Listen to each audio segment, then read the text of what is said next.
নমস্কার বন্ধুরা। ইতিহাসের সমস্ত রেকর্ড ভেঙে দিয়েছে ভারতীয় অর্থনীতি।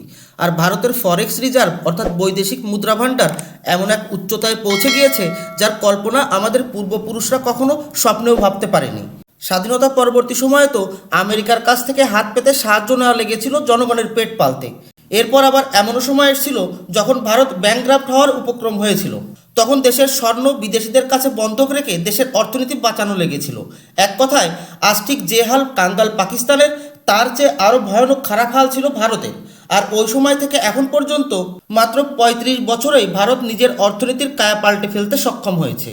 জিডিপির ক্ষেত্রে তো আমরা বিশ্বের চতুর্থ বৃহত্তম দেশের অবস্থানে আগেই পৌঁছে গিয়েছি।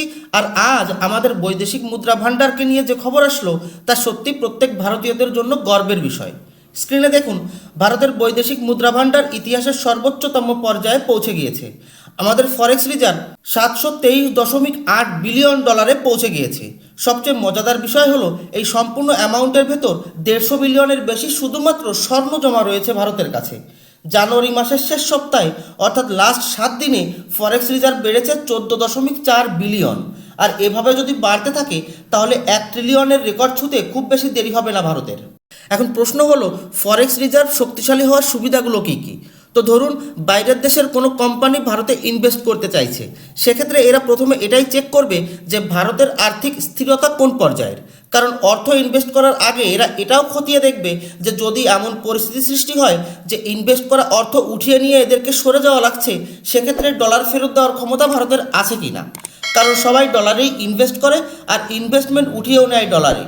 সেক্ষেত্রে বিদেশি কোম্পানি যখন দেখবে যে ভারতের কাছে বিশ্বের ৫ম সর্ববৃহৎ ফরেক্স রিজার্ভ মজুদ রয়েছে, তখন নির্দ্বিধায় ইনভেস্ট করতে পারবে।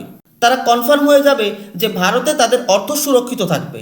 আর বিদেশি কোম্পানি যখন ইনভেস্ট করে নতুন নতুন প্ল্যান্ট লাগায়, তখন প্রচুর পরিমাণে জব ক্রিয়েট হয়।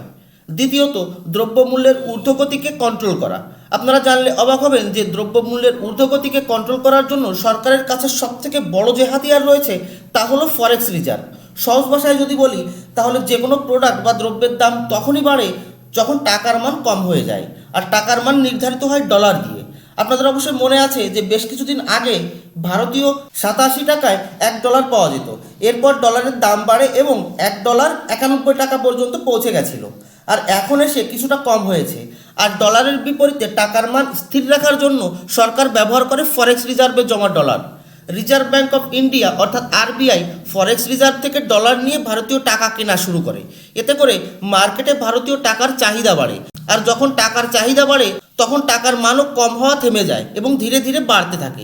আর এভাবেই ডলারের বিপরীতে টাকা স্থির বা শক্তিশালী হয়, যার ফলে আলটিমেটলি সাধারণ জনগণের পকেটের উপর চাপ কম হয়ে যায়, দ্রব্যমূল্য স্থির থাকে। আর এভাবেই বিশ্বের বাকি দেশের মুদ্রার তুলনায় ভারতীয় মুদ্রা ডলারের বিপরীতে তুলনামূলকভাবে কম ডাউন হয়েছে। তৃতীয়ত, বাইরের দেশ থেকে যে কোনো প্রোডাক্ট ইম্পোর্ট করার ক্ষেত্রে পেমেন্ট করা লাগে ডলারের মাধ্যমে। যদিও লোকাল কারেন্সিতে ভারত কিছু লেনদেন করছে, তবে তা খুবই সামান্য। যাই হোক, বাইরের দেশ থেকে মালামাল ইম্পোর্ট করার ক্ষেত্রে ফরেক্স রিজার্ভ তো কাজে লাগেই, সাথে সাথে ইমার্জেন্সি পিরিয়ডেও ঢাল হয়ে দাঁড়ায় এই ফরেক্স রিজার্ভ।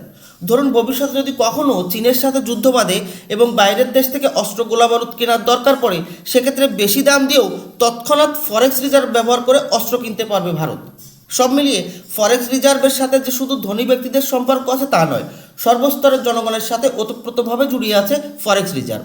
ফরেক্স রিজার্ভ দ্রুত গতিতে বাড়ছে বিধায় আলাদাভাবে আরও বেশি কামাই করার জন্য সরকারকে জনগণের নিত্য প্রয়োজনীয় জিনিসের উপর অতিরিক্ত ট্যাক্স লাগানোর দরকার পড়ছে না। তাই ফরেক্স রিজার্ভ বাড়াটা সমস্ত স্তরের জনগণের জন্য একটি খুশির খবর। বাকি আপনাদের কি মনে হয়? আর্থিক দিক দিয়ে বিবেচনা করলে এই সরকারের নীতিকে নিয়ে আপনাদের কি মত কমেন্ট করে জানাবেন। ধন্যবাদ। জয় হিন্দ।